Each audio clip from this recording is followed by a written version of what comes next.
I recently did a video covering Bratz dolls, and in that video, I glazed over the topic about how Bratz dolls had a lot of controversy surrounding their overly cosmetic faces and the backlash it had, how parents thought that the overly cosmetic faces had a negative effect on girls. It doesn't get rid of the overly cosmetic faces that was the biggest source of criticism for these dolls. And really, the allegations of these dolls having a negative impact on girls' psychology has always been difficult to swallow. Like, are we really gonna pin all the blame on dolls?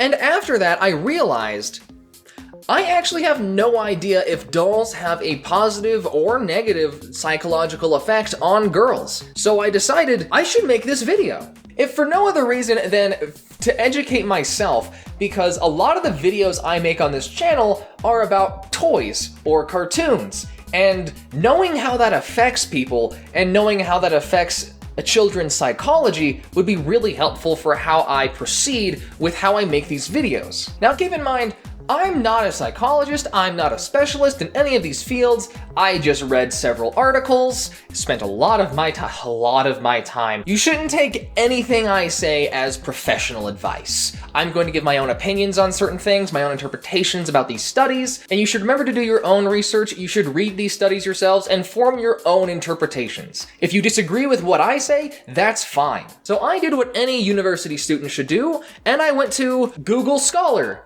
And because I'm enrolled in a university, I got all these articles for free. Now I focused purely on scholarly articles that I could find, and I didn't use any news websites because there's too strong of a possibility of bias in news websites, and I wanted peer-reviewed works, so that's why I'm sticking purely with scholarly articles. What I wanted to focus on was, do skinny dolls affect how girls eat and perceive their own body image? And if overly sexualized dolls influence a girl's body image. Here's what I got. In a study from Oregon State University, 2 psychologists wanted to see if girl toys were affecting how girls feel about the jobs they could get in the future compared to jobs that boys could get. They took 37 girls between the ages of 4 to 7 years old and gave them either a Barbie doll to play with or Mrs. Potato Head. Then they showed them pictures of jobs. Some were male-dominated and some were female-dominated. Now, I would argue that Mrs. Potato Head should have been a non-gendered toy, but they found that it didn't really matter. They found that girls who played with Barbie felt that they could do significantly fewer jobs than girls who played with Mrs. Potato Head. They even dressed Barbie as a doctor,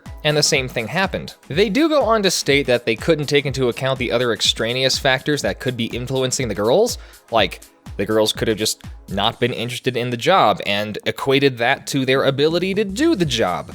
They feel they probably should have worded their questions differently as well. They also clarified that a girl's belief about themselves dictate how they answered rather than how the girls believe any girl could achieve. Plus, 37 girls is a really small sample size. But people like to point to this study a lot when making this argument, that Barbies are somehow bad. There's not a big sample size, and the chances of the girls being led with deceiving questions is extremely high. So this one's not a very reliable study. Another study was done with 117 girls between the ages of 6 to 10 years old, trying to see if playing with thin dolls affect a girl's body image and food intake. They had them randomly assigned to play with a thin doll and an average-sized doll, or Legos for a control. They then complete questionnaires about body image. Funny enough, there was no difference between how much food a girl would eat whether they played with thin dolls or Legos. However, girls who played with average-sized dolls ate more food than the others.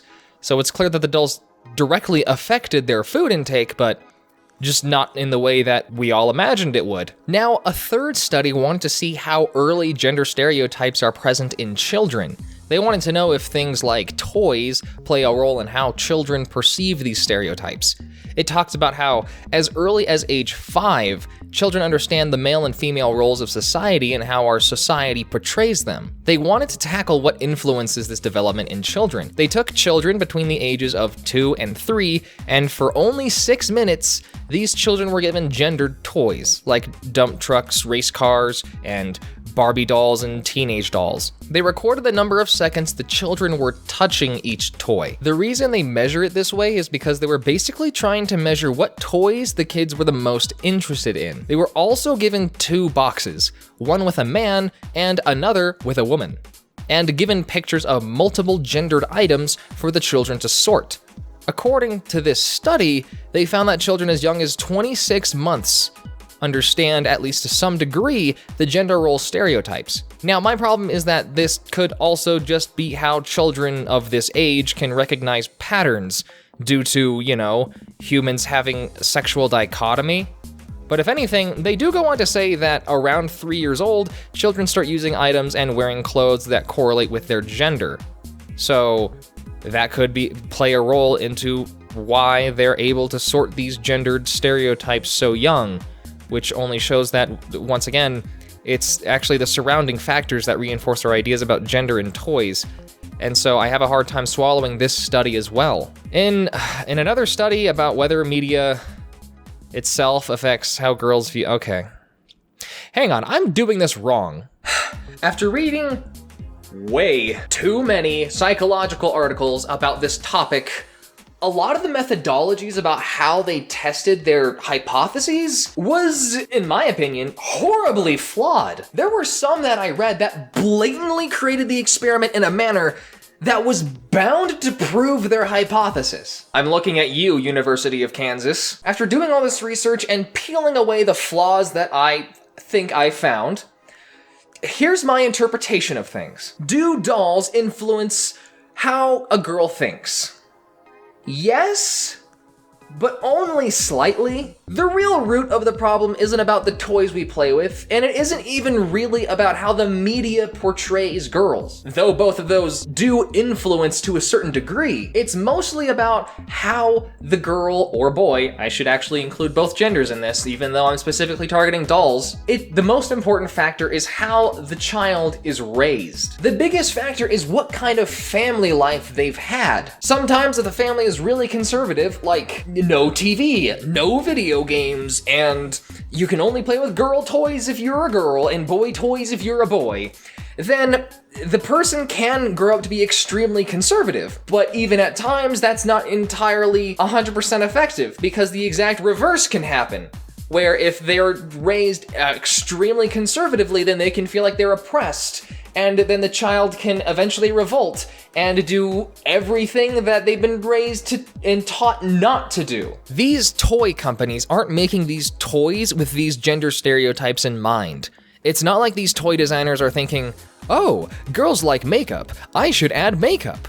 What they think is, I know that girls will typically be more attracted to dolls with makeup, so I should design a doll with makeup to increase sales. Even when it comes to how toy designers create the toys, that too is just a symptom of historical sales data. The studies surrounding how toys affect children are pretty bogus, and I've now become very upset with the research being done by the psychological community with this specific topic. The takeaway from this video should be, if your child wants to play with a toy, regardless of the gender of the toy, you should let them play with that toy. Let them explore their interests, because chances are it won't change that much anyway. It's about as logical as saying video games cause violence. It makes no sense. Well, now I regret making this video. I'm only sour after doing all this work. Just don't be a jerk to your kids. I honestly thought I'd learn something beneficial about how toys affect us, but no! I need a nap.